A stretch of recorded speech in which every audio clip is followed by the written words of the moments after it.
తోపుదిర్తి రాజశేఖర రెడ్డి అన్న మీద ఒక politically motivated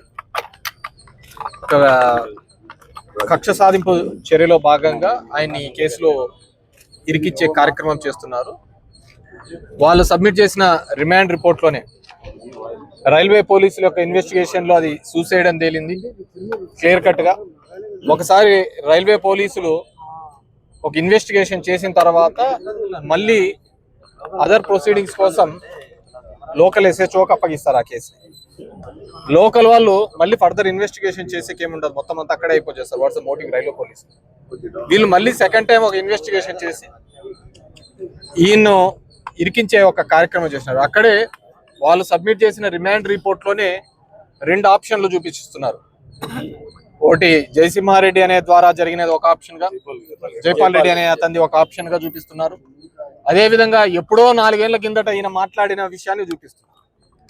so suicide tendency ఎప్పుడైనా కానీ ఒక సైకలాజికల్ గా డిప్రెస్ అయినప్పుడు చేస్తారు, కానీ 4 ఏళ్ల కిందట ఒకటి పెట్టుకొని ఆ రోజు ఏదో అన్నాడని చెప్పేసి ఈ రోజు చేసే కార్యక్రమం ఎక్కడ చేయరు అనమాట. కానీ ఈ రోజు వీళ్ళు ఒక ఏదో కక్ష సాధింపు చర్యలుగా లోపల వేపియాలా, 1 నెల రోజులు పెట్టాలా, ఎవరినో మెప్పించడం కోసం, ఎవరినో మైమర్పించడం కోసం చేస్తున్న కార్యక్రమంగా కనపడుతుంది. సో డెఫినెట్ గా వీటన్నింటినీ కూడా గౌరవ న్యాయస్థానాల దగ్గర ఖచ్చితంగా న్యాయం జరుగుతుంది అనుకుంటున్నాం.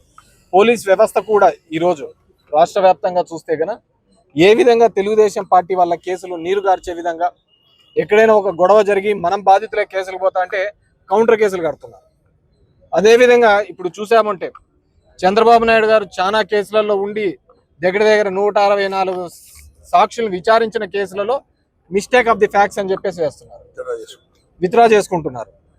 ఇది ఒక కొత్త సాంప్రదాయాన్ని వ్యవస్థ నేర్పిస్తోంది. ఆ సాంప్రదాయం ఎటుపోతుందో ఏమైతుందో కూడా ఆంధ్రప్రదేశ్లోని ప్రజలు ఆలోచించుకోవాల్సిన అవసరం. ఎప్పుడో 2 సంవత్సరాల కిందట, 1.5 సంవత్సరం కిందట సూసైడ్ చేసుకుంటే ఇప్పుడు చాలా చూపించడం ఏంటంటుంది, ఇప్పుడు కేసులో పెట్టడం ఏంటంటుంది. సో పోలీస్ అన్ని సంవత్సరాలు ఎందుకు ఇన్వెస్టిగేషన్కి డిలే అవుతోంది?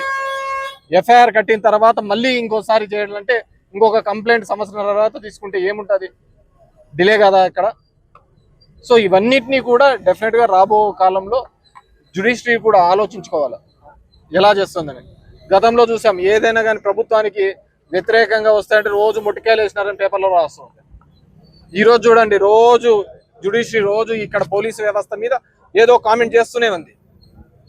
కెమెరాలు ఉండవు, స్టేషన్లలో తీసుకుపోతారు, అరెస్ట్ చూపించరు, ఇబ్బంది పెడతారు. మళ్ళీ హైకోర్టుకు పోతే అప్పుడు వచ్చి చూస్తారు, మళ్ళీ హైకోర్టులో చీవాట్లు తినే పరిస్థితి. ఇలాంటి చాలా ప్రక్రియ ఉంది. ఒక సిస్టమేటిక్ గా ఆర్గనైజ్డ్ క్రైమ్ జరుగుతుంది. ఇది ఆర్గనైజ్డ్ గా క్రైమ్ ఎందుకు చెప్తున్నానంటే, ఇంతకుముందు బయట ఎవరో ఎక్స్టర్నల్ గా డబ్బులు తీసుకొని సుపారీచ్చి చేసేవాళ్ళు, ఈ రోజు అది వ్యవస్థ ద్వారా చేపిస్తున్నారు. దురదృష్టము. డెఫినెట్ గా కోర్టులో మాకు ఇలాంటి దానిలో అన్నిటికీ కూడా రిలీఫ్ దొరుకుతుందని అనుకుంటున్నాను. తోపుదుర్తి గ్రామానికి సంబంధించిన మహేశ్వర్ రెడ్డి ఆత్మహత్య కేసులో మా సోదరుడు తోపుదుర్తి రాజశేఖర రెడ్డిని అరెస్ట్ చేయడం చాలా దుర్మార్గము. వాస్తవాలను విచారించి మహేశ్వర్ రెడ్డికి సన్నిహితుల్ని, మహేశ్వర్ రెడ్డితో కలిసి తిరిగిన వాళ్ళని, మహేశ్వర్ రెడ్డితో కలిసి వివిధ కేసుల్లో ముద్దాయిలుగా ఉన్న వాళ్ళని విచారించకుండా మసిబూసి మారేడుకాయ చేసినట్లుగా తోపుదుర్తి ప్రకాష్ రెడ్డిని ఇబ్బంది పెట్టాలా, గన్మెన్లు తొలగించినాము, సోదరులను కూడా ఇబ్బంది పెట్టాలా, నియోజకవర్గంలో ఇలా తిరగనీయకుండా చేయాలనే ఉద్దేశంతో మా అన్న రాజశేఖర రెడ్డి మీద కేసు పెట్టడం జరిగింది. నేను ప్రశ్నిస్తాను ఈ ప్రభుత్వాన్ని, పోలీస్ యంత్రాంగాన్ని, డీజీపీ గారు.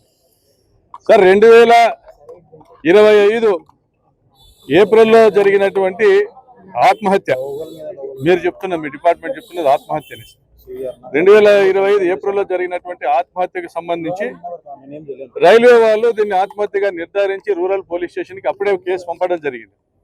మరి ఇప్పటి వరకు మీరు ఏం విచారణ చేసినారు? మరి 15 నెలల పాటు మీరు చేసిన విచారణ మీ అసమర్థత కాదా? 15 నెలల పాటు విచారణ చేస్తారా? నిజంగా విచారణ చేశారా? ఈ కేసులో శోధించడానికి ఏది లేదు, ఇది ఆత్మహత్యగా భావించడం వల్లనే సిఐ శేఖర్ను మీరు ట్రాన్స్ఫర్ చేశారనేది ప్రజలు భావిస్తా ఉన్నారు.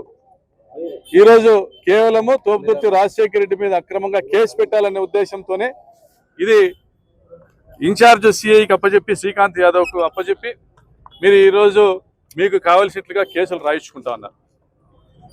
ఏ విధంగా రాజశేఖర రెడ్డి దీంట్లో ముద్దాయి? ఆ రోజు ఆయన హైదరాబాద్లో ఉన్నాడు. పోనీ రాజశేఖర రెడ్డికి ఎక్కడైనా మీకు సంబంధించి ఈ ఇన్వెస్టిగేషన్లు ఎక్కడైనా రాజశేఖర రెడ్డి పాత్ర కానీ రాజశేఖర రెడ్డి ఎవరైనా పంపించినాడు కానీ ప్రేరేపణ, ఆత్మహత్యకు ప్రేరేపణ ఏముంటాయి? అప్పులు ఎక్కువ ఆత్మహత్య చేసుకుంటారు, లవ్ ఫెయిల్యూరే ఆత్మహత్య చేసుకుంటారు. ఇది ఆ పిల్లోడు మహేష్ రెడ్డి చనిపోయే రోజు ఏదైతే సోషల్ మీడియాలో తన చివరి పోస్ట్ పెట్టినాడో, తన గర్ల్ ఫ్రెండ్ ఫోటో పెడుతూ తను చివరి క్షణాల్లో ఉన్నట్లుగా కూడా తెలియజేస్తూ సూసైడ్ చేసుకున్నాడు. మరి ఇది సుసైడే అనేసి అందరూ భావించినప్పుడు ప్రేరేపణ అనేది ఉంటే ఆయనకు ఉన్నటువంటి వ్యక్తిగత కారణాల వల్ల అవుతుంది తప్ప, నేను మా అన్న ఫోన్ చేసినాడు బెదిరించినాడు కాబట్టి సూసైడ్ చేసుకున్నాడంటే, ఈరోజు ఫోన్లు చేసి బెదిరిస్తానే సూసైడ్లు చేసుకునే పరిస్థితులు ఉన్నాయి అనే పరిస్థితి ఉంటే, ఇతని స్వభావము, ఆ పిల్లోని స్వభావం 5-6 కేసులు ఉన్నాయి, నేరపూరితమైన స్వభావం ఉంది. మావాడే పిల్లోడు కానీ తప్పుదావ పట్టినాడు. ఇటువంటి పరిస్థితుల్లో ఎవరైనా ఒకరు బెదిరిస్తే సూసైడ్ చేసుకునే పరిస్థితి ఉంటుందా? అతనికి ఉన్న ఇబ్బందుల కారణంగా, అతనికి ఉన్న అప్పులు ఉన్నాయి కట్టుకోవాలని వాళ్ళ నాయన అడిగితే డబ్బులు ఇలా, అప్పటికే 34 లక్షలు అనుకున్న అప్పులన్నీ కట్టినాడు. వాళ్ళ నాయన కూడా ఇబ్బంది పడితే అనేక మార్లు మా దగ్గరికి వచ్చినాడు. 2024 పోలింగ్ అయిపోయినాక కూడా మామ మనం గెలుస్తున్నామని కూడా వచ్చినాడు మా దగ్గరికి. అంతలోనే 6 నెలలకే వాడు మాకు శత్రువు అవుతాడా? కాబట్టి ఇది కూలంకుషంగా విచారణ జరపాలా. ఇప్పటి వరకు 108 బిఎన్ఎస్ సెక్షన్ ప్రకారము అబేట్మెంట్ సూసైడ్ అని కేసు పెట్టినారు. ఇప్పుడు ఆర్గనైజ్డ్ క్రైమ్ అని 111 సెక్షన్ మీరు పెట్టినట్లుగా తెలుస్తా ఉంది. సో మాకు పోలీసుల మీద, అనంతపురం పోలీసుల మీద అనుమానం కలుగుతుంది కాబట్టి సిబిఐ విచారణ చేయాలని కోరుతా ఉన్నాము. మేము